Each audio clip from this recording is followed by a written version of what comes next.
अमित शाह जी ने, पूरा देश जानता है कि इन्होंने ये काम करवाया है। पैसे अगर दिए गए हैं तो वो आसमान से नहीं गिरे। हिंदुस्तान में 40-50 करोड़ रुपए कोई ऐसे फ्री में नहीं देता है।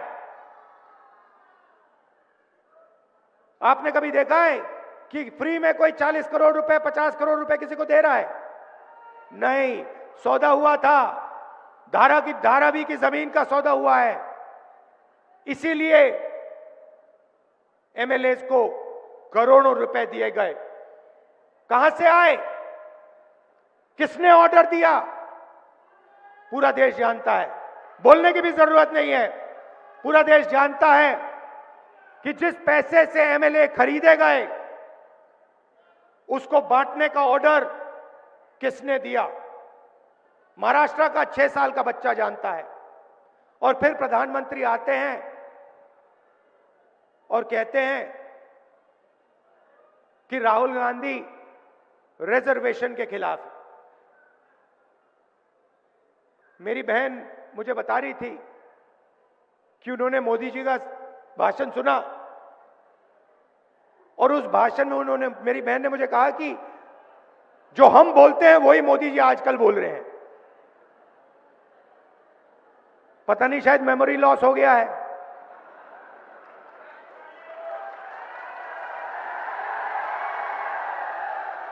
जैसे अमेरिका का पूर्व राष्ट्रपति था, कभी कुछ बोलता था, कभी कुछ बोलता था, भूल जाता था। उसको याद दिलाना पड़ता था पीछे से, भैया आपको ये नहीं बोलना, आपको ये बोलना है। वहां पे यूक्रेन का राष्ट्रपति आया और अमेरिका के राष्ट्रपति ने कहा कि भैया रूस के राष्ट्रपति पुतिन आए हैं। उनके पीछे लोग आए, कहे नहीं नहीं नहीं भैया, रूस के नहीं है, यूक्रेन के हैं। उनका मेमोरी लॉस हो गया था। वैसे ही हमारी प्रधानमंत्री का मेमोरी लॉस हो रहा है।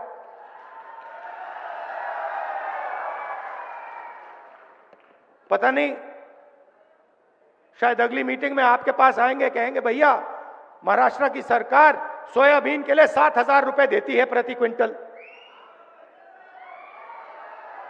मैंने कहा कि बीजेपी कॉन्स्टिट्यूशन पे आक्रमण कर रही है।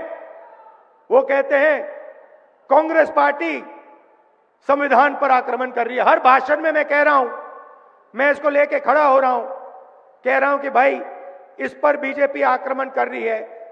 1 साल से मैं बोल रहा हूं। मोदी जी को पता लगा कि लोगों को गुस्सा आ रहा है, तो मोदी जी कह रहे हैं, राहुल गांधी कह रहा है कि राहुल गांधी संविधान पर आक्रमण कर रहा है। मैं हर मीटिंग में कहता हूं कि 50% की रिजर्वेशन की जो दीवार है उसको हम तोड़ के परे कर देंगे। लोकसभा में मैंने नरेंद्र